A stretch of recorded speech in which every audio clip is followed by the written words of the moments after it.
His Majesty King Hamad bin Isa Al Khalifa issued Decree 28 of 2025, amending certain provisions of Decree 6 of 1985 regarding the organization of the Sunni and Ja'fari Waqf Councils and their administration, based on a proposal by the Minister of Justice, Islamic Affairs and Waqf, and following the approval of the Cabinet. Article 8 of Decree 6 of 1985 shall be replaced with: each of the two General Waqf Directorates shall be headed by a Director General who is not a member of either council and shall be appointed by royal decree. The Director General shall oversee administrative and financial affairs within the Directorate, prepare the Council's agenda in coordination with the Council Chairman, and serve as Secretary to the Council personally or through a designated employee. The Director General shall not have voting rights in Council deliberations but shall be responsible for implementing its decisions. The term General Directorate of Waqf shall replace Directorate of Waqf in Article 4 of Decree 6 of 1985. The term two General Directorates of Waqf shall replace Directorates of the Sunni and Ja'fari Waqf Councils in Article 7 of the same decree. The term General Directorate of Waqf shall replace Directorate in Article 11 of the same decree. Article 10 of Decree 6 of 1985 shall be repealed. His Majesty also issued Decree 29 of 2025 concerning the organization of the Sunni and Ja'fari Waqf, based on a proposal by the Minister of Justice and following the approval of the Cabinet. The organization of Sunni and Ja'fari Waqf shall be structured as follows. Under the Minister of Justice: first, Sunni Waqf Council, which shall oversee Director General of Sunni Endowments with the rank of Assistant Under Secretary, responsible for Directorate of Mosques and Religious Facilities and Directorate of Investment and Waqf Affairs. Second, Ja'fari Waqf Council, which shall oversee Director General of Ja'fari Waqf with the rank of Assistant Under Secretary, responsible for Directorate of Mosques and Religious Facilities and Directorate of Investment and Waqf Affairs.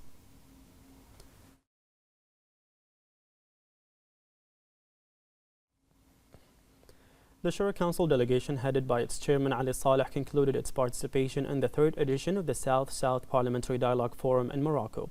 The forum witnessed valuable discussions between the heads and representatives of Arab and African parliaments on the importance of strengthening cooperation between the countries of the South, supporting peace, security, stability, and achieving sustainable development. The participants agreed on the importance of strengthening logistical connectivity, economic openness, and regional integration between the countries of the South. Heads and representatives of parliaments participating in the forum praised successful regional initiatives in Africa, the Arab world, Latin America, and the Caribbean, as well as Asia, to promote joint development and increase investment opportunities. The Rabat Declaration also emphasized the centrality of the Palestinian cause as a central issue. The chairman of the Shura Council, Ali Saleh, met with the Speaker of the Arab Parliament, Mohammed Al-Yamahi. The chairman expressed appreciation for the Arab Parliament's key role in promoting joint parliamentary efforts and supporting Arab causes. He commended its continued work in regional and international forums to represent Arab people and address their aspirations. Al-Saleh highlighted the ongoing cooperation with the Arab Parliament and support for its efforts to unify parliamentary positions and share expertise. For his part, Al-Yamahi commended the support provided by Bahrain through the Shura Council in enhancing the presence of Arab Parliament across various platforms.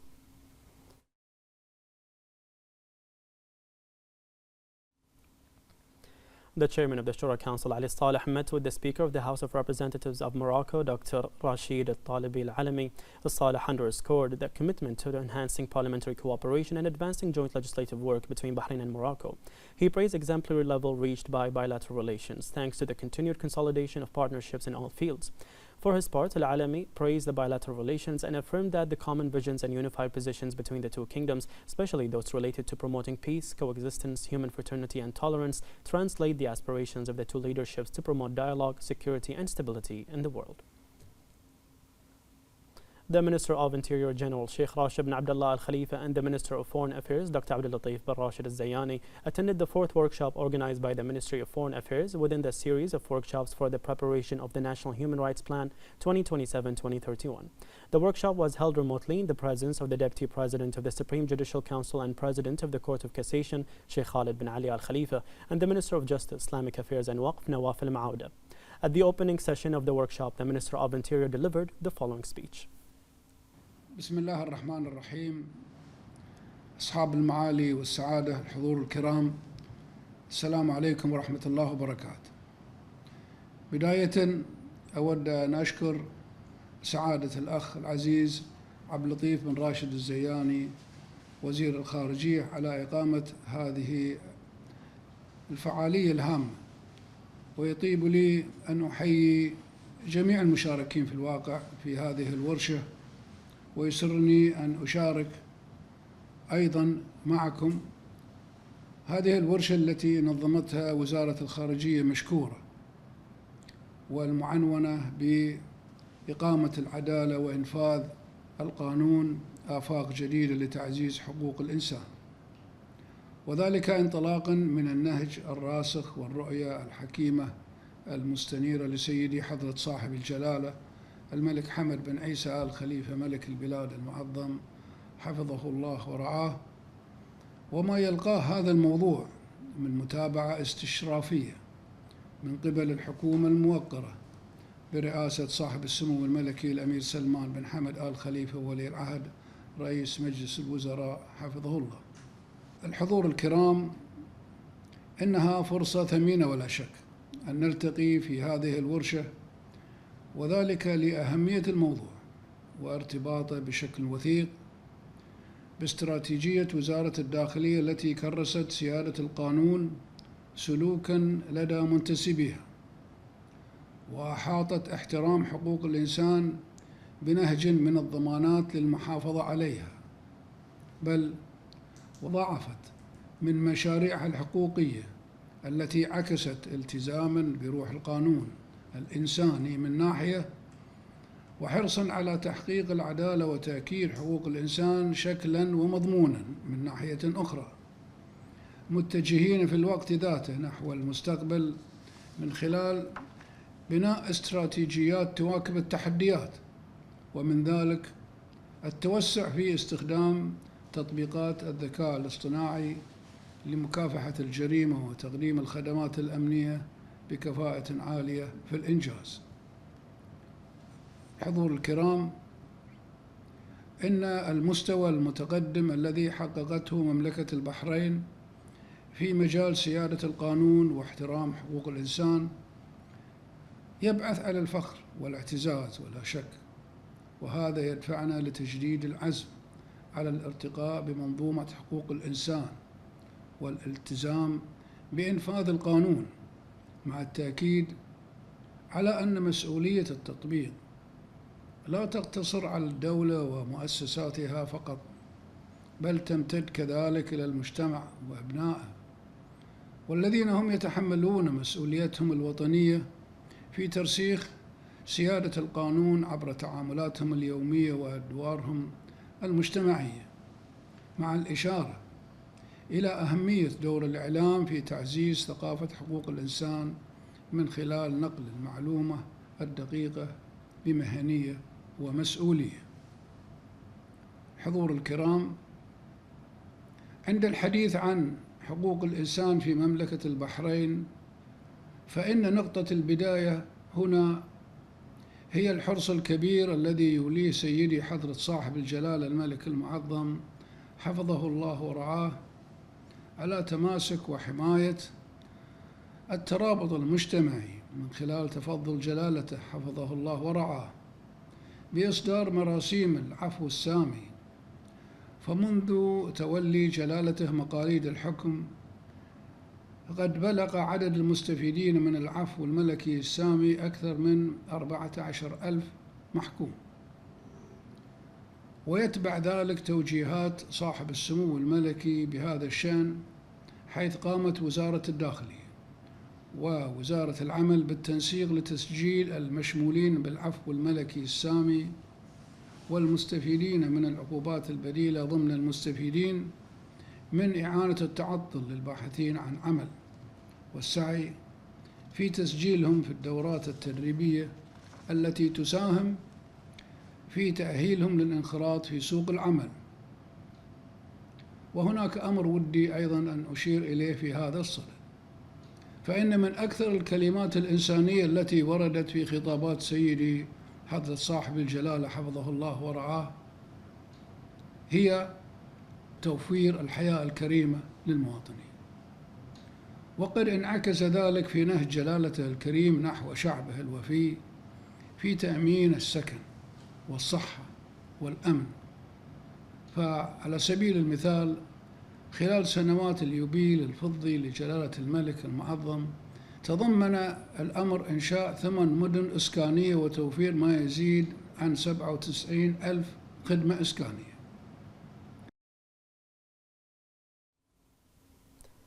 The Interior Minister stressed that the Ministry of Interior has made great strides within the framework of the development and modernization strategy and worked to strengthen the legal and police frameworks that primarily support the preservation of national security and are based on the principle of the rule of law and respect for human rights. He praised these projects with the initiatives underpinning the National Human Rights Plan to embody a secure reality in which justice and respect for human rights prevail. The minister reviewed a number of humanitarian measures and initiatives taken by the ministry, including human rights training curricula at the Royal Police Academy, the Ma'an program to combat violence and addiction, and the establishment of the Child Protection Unit in cyberspace.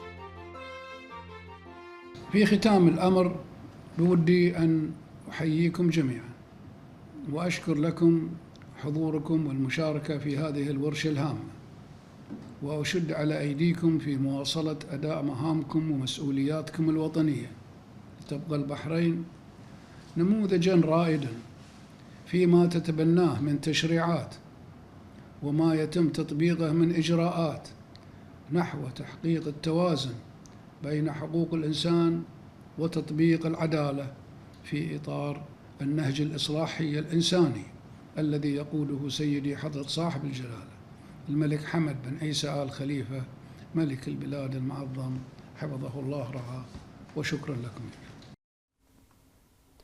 The Foreign Affairs Minister also delivered a welcoming speech in which he emphasized Bahrain's distinguished successes in the field of human rights protection and its high international standing are thanks to the directives and insightful vision of His Majesty the King, with the follow-up of His Royal Highness the Crown Prince and Prime Minister, and the natural results of close partnership and effective cooperation between all state ministries, official bodies, and civil society institutions. The Minister expressed thanks to the Minister of Interior for participating in this meeting and his continuous support for the development of the human rights system in Bahrain. He said that the efforts being made follow the successful implementation of the first National Human Rights Plan, noting that the achievements made are evidence of dedication and determination to continue the march of promoting justice and dignity for all members of society and to explore new horizons, ensuring that human rights principles remain at the forefront of national agenda and Bahrain's foreign policy. At the session's conclusion, key proposals were reviewed to strengthen capacity building, enhance Bahrain's human rights achievements, and promote justice values aligned with Bahraini society.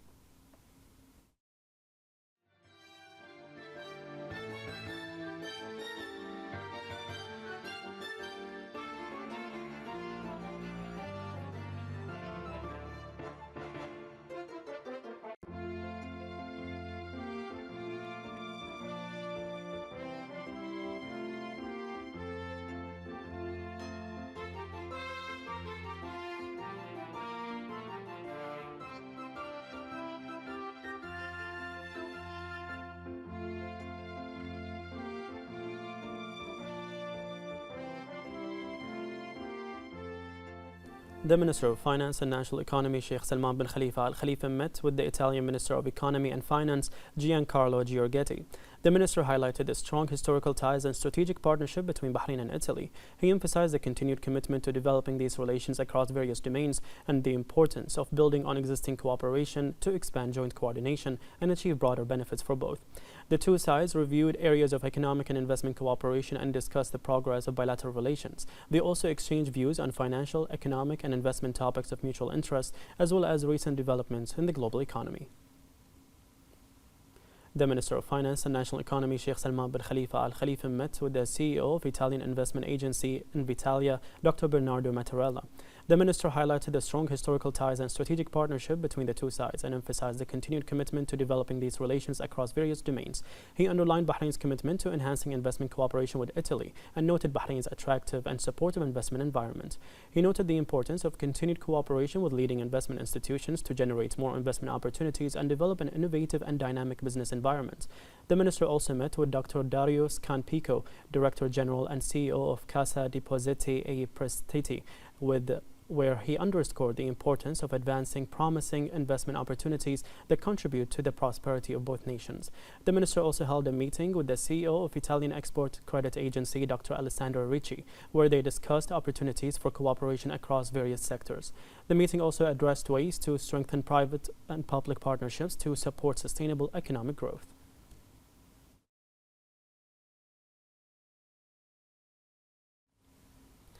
The Minister of Finance and National Economy, Sheikh Salman bin Khalifa Al Khalifa, met with the Minister of Enterprises and Made in Italy, Adolfo Urso. The minister highlighted the strong historical ties between Bahrain and Italy and emphasized a continued commitment to developing these relations across various domains for the benefit of both countries and their peoples. The two sides reviewed areas of economic and investment cooperation and discussed the progress of bilateral relations. They also exchanged views on financial, economic, and investment topics of mutual interest, as well as recent developments in the global economy. The Director of Public Health at the Ministry of Health organized a vaccination basics workshop in cooperation with primary health care centers in conjunction with World Immunization Week. The Minister of Health, Dr. Jalila Hassan, affirmed that Bahrain continues to pioneer accomplishments in the field of immunization thanks to the continuous support provided by the leadership along with the competence of national cadres. The minister added that this occasion represents an opportunity to highlight the significance of vaccines and the role in protecting the community from diseases.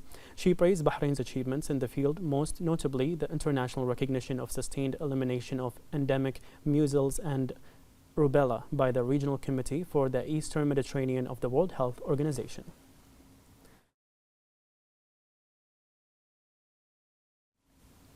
Labor market indicators in Bahrain for the first quarter of 2025 showed tangible progress towards the goals approved in the Labor Market Plan 2023-2026. More in this report. Accelerated progress in labour market development and a promising start towards achieving the national goals for employment and building competencies. By the end of the first quarter of 2025, government data revealed that 24% of the annual target of employing 25,000 Bahrainis, equivalent to about 6,000 new job opportunities, has been achieved. 25% of the target of 8,000 Bahrainis as new entrants to the labour market has also been reached, a clear indication of the growing absorptive capacity of the local market. In parallel, 28% of the annual plan to train 15,000 Bahrainis has been achieved, with more than 4,000 citizens benefiting from qualification programs designed to increase efficiency and develop skills in line with the requirements of the labour market. These results come in light of implementing a comprehensive national plan based on four main objectives, which include raising employment rates among citizens, enhancing the alignment between education and market needs, expanding the scope of partnership with the private sector, and regulating the labour market by developing legislation and policies. These positive indicators come within the framework of the implementation of the Labour Market Plan 2023 to 2026, which represents a key pillar in the development process and aims to enhance the presence of national competencies in the labour market and enable them to compete effectively in various sectors in a productive and sustainable work environment. The House of Councillors of Morocco and the Association of Senate, Shura and similar councils in Africa and the Arab world selected second deputy chairperson of the Shura Council, Dr. Jihad Al-Fadl, to deliver the text of a cable of thanks addressed to His Majesty the King of Morocco at the conclusion of the third edition of the South-South Parliamentary Dialogue Forum. Dr. Al-Fadl delivered the cable of thanks and the participants raised their gratitude to the Moroccan monarch for his high patronage of the forum, which constitutes a distinguished parliamentary forum and embodies the joint endeavor of parliaments and unions of the South to achieve integration, solidarity, sustainable development, and the promotion of security, peace, and stability. The participants emphasized that the Moroccan monarch's patronage had a great impact on the success of the forum's work. The second Deputy Speaker of the Shura Council, Dr. Jihad Al-Fadl, chaired the meeting of the Parliamentary Network of Women Parliamentarians held on the sidelines of the third edition of the South-South Parliamentary Dialogue Forum. Al-Fadl reviewed the experience of Bahraini women's progress and development, stressing the importance of transferring it to women parliamentarians in Africa and the Arab world. She also affirmed that Bahraini women have been able to accomplish outstanding achievements in the legislative, economic and social fields thanks to the royal support of His Majesty the King and the support of Her Royal Highness the wife of His Majesty the King and President of the SCW. She announced the readiness of the Shura Council to organize the first training event for the program, which will target female members of the legislative councils that are members of ASEAN to discuss how to invest technology in developing the performance of Arab and African women parliamentarians.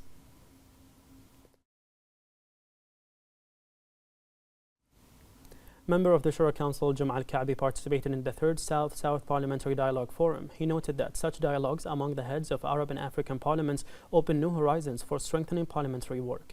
He emphasized the importance of the role of parliaments in reinforcing the bonds between the Arab and African countries and in continuing efforts that support their development aspirations. He also affirmed that Bahrain adopts a firm approach in building close relationships that contribute to achieving shared interests with brotherly countries.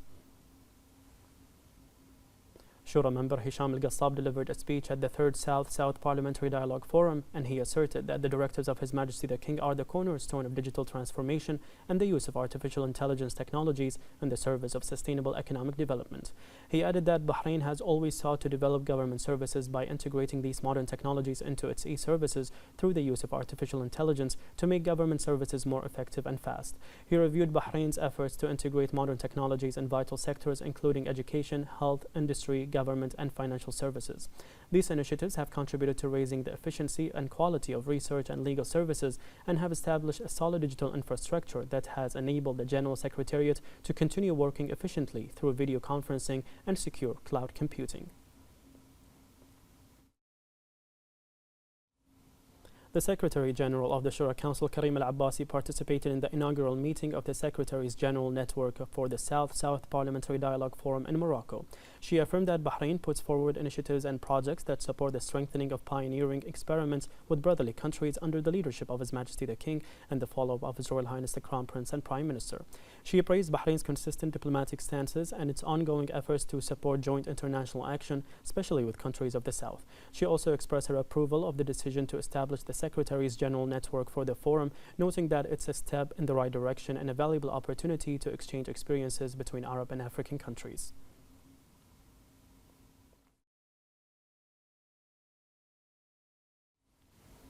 The Secretary General of the Shura Council, Karim Al-Abbasi, participated in the inaugural meeting of the Secretaries General Network of the South-South Parliamentary Dialogue Forum in Morocco. She delivered a statement which included an explanation of the foundations, objectives and principles of the network, as well as its working mechanisms. The statement pointed out that the establishment of the network aims to establish a regular institutional space for dialogue and exchange of experiences among Secretaries General, strengthen the human and administrative competencies of legislative councils, as well as build bridges of cooperation with regional and international networks of common interests.